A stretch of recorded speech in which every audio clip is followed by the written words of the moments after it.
Good morning, colleagues. I'll be handing over now to Ian Schroeder for his presentation. Okay, so thank you to the e-learning guys for asking me to do this. And welcome to everybody joining in after the coffee break. So essentially, I'm going to talk about my sort of change in perspective on the flipped classroom. Pre and post pandemic, and in particular the role of Ikamva. So, I mean, we're all familiar with the sort of basic flipped classroom idea. Make some resources, in particular video resources, available prior to the class, and then use the class time to engage in, discussion and essentially building those higher thinking order skills. So, was sort of doing this prior to the pandemic. I'd make videos available via Canva, maybe with a bit of narration. But Canva was just, another one of the sort of tools I used. Um, I think during the pandemic and even continuing now post-pandemic, Canva has become the backbone of the entire course, with the face-to-face sort of slotting in at the correct places to get sort of maximum resonance, if you will. So I think that has been the big shift, and it's been a shift that hasn't stopped. It's still persisted. It's not quite where I wanted it, but it's still continuing. And I think before I talk about the sort of challenges and benefits, I just want to sort of take you through what this backbone actually looks like. So the next two slides are going to be very dense, but I'll talk you through them. So I mean, typically I use the menus, and in particular the lessons tool, to divide it up into terms, and then each term is subdivided into different chunks. So they by week, but chunks might span more than one particular week. So it's chunked in that way, so it's easy for the students to navigate. And then if I look at each chunk, for example, this is week 3 oscillations part 1. It starts off, I try and link it to where this is coming from. There's the sort of learning outcomes, as well as the sort of assessments for that section.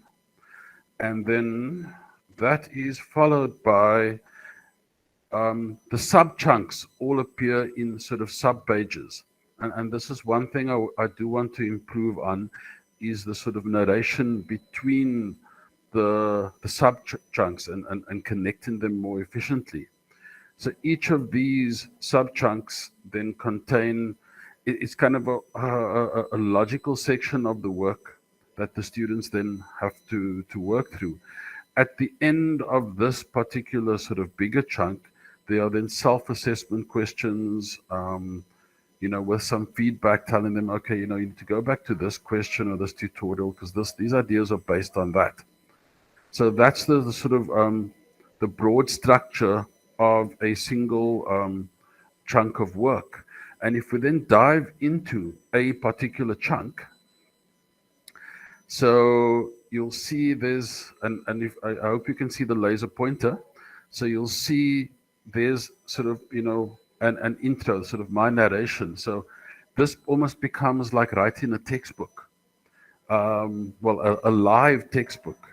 So I'll introduce the topic, and then importantly, I'll ask the kind of questions the students should be asking as they work their way through the work. I've also found using GIFs very useful. It just makes the space come alive. And then, again, I use simulations where possible as well.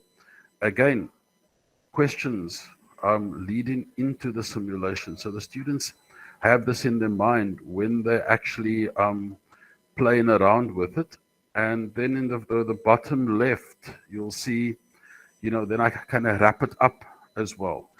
So there's different resources, but my role is to pull all of these things together in the online space. And then a chapter will typically end off was a chunk, rather, this is a sub chunk, will end off with the reading from the textbook. And that is what we interrogate in the classroom before moving on to working through some problems. I also curate videos for the students instead of them using YouTube videos, which are not always correct.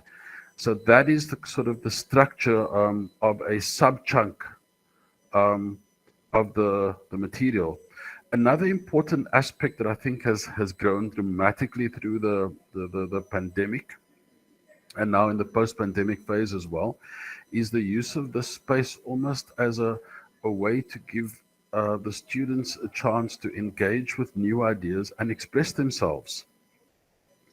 So each week I try to make a article of interest available, as well as a video of interest, and then also there are also talks. Last week we had somebody from Italy give a short talk to the students, but it's not just there. What I use, and you can see, so this is the talk last week, you can see there's a provocative question. Do you see a future for you and your profession in space? There's a recording of the talk, and then there's also, I use the comments tool, which has proved to be an amazing little tool to get students to actually start articulating their own ideas about these sort of current events, etc. So it's this whole web of having, the content carefully scaffolded and carefully chunked with these sort of self-assessments, but also a space where the students can sort of express themselves. One of the things, I had student pages during the pandemic, which I dropped, going back to face here this year. I actually want to bring that back, but I need to think about carefully how I'm going to structure that. So, a SCOT analysis. It started off as SWOT, and then I invented SCOT. So it's strengths, and then challenges and concerns, and then opportunities and threats. In terms sort of what I've experienced pandemic and post-pandemic. So the structured online environment. So eCanva, I don't see that changing in the near to medium future, where the learning management system is the backbone of the course. It holds everything together. The face-to-face then feeds into that and feeds off it in terms of focused discussions, problem solving, and things like that. The quick feedback, I think, that students can get through the self-assessment component is very, very useful. Again, during the pandemic, I structured things so that they had to complete those self-assessment sections before the next section opened up. Going back face to face, I removed that restriction, and in retrospect, I need to go to a middle ground in that regard. Reading. Now, is that an issue? I think the students actually spent more time reading through the work when they were fully online than now that they're back. I think part of this problem has been this international conflation between online learning being synchronous, which it most definitely is not. So I think students expected me to be a television telling them exactly what to do, and then they do it. So I know there's a tool I need to talk to the e-learning guys about again, where we can actually start integrating some of these group readings into a Canva. 2 minutes remaining. Okay, thank you. Computing facilities is an absolute must. That's something we need to seriously address. Smartphones are not good enough. And then skills. I think the students' computational skills, their ways of thinking about it. So I know I've had a great cooperation with developing Excel and Word skills with the students. And I know e-learning sees it as digital literacy, but I think the partnership has elevated the student experience to one of computational thinking, where they're thinking about how to use these tools to actually solve physics problems.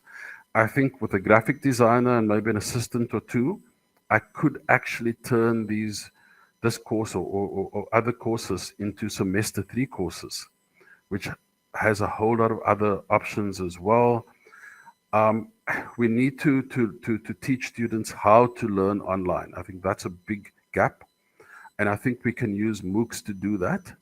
But we need to establish partnerships with some of these MOOC providers like Coursera, etc. And then the last point, institutional structure is and culture is absolutely key. If we still adopt all the same administrative processes, etc., as we had pre-COVID, then eventually we will end up back in pre-COVID. And I think support. So, the e-learning guys provide excellent technical support. But what we need is a lot of pedagogical support. Where does that reside in the institution?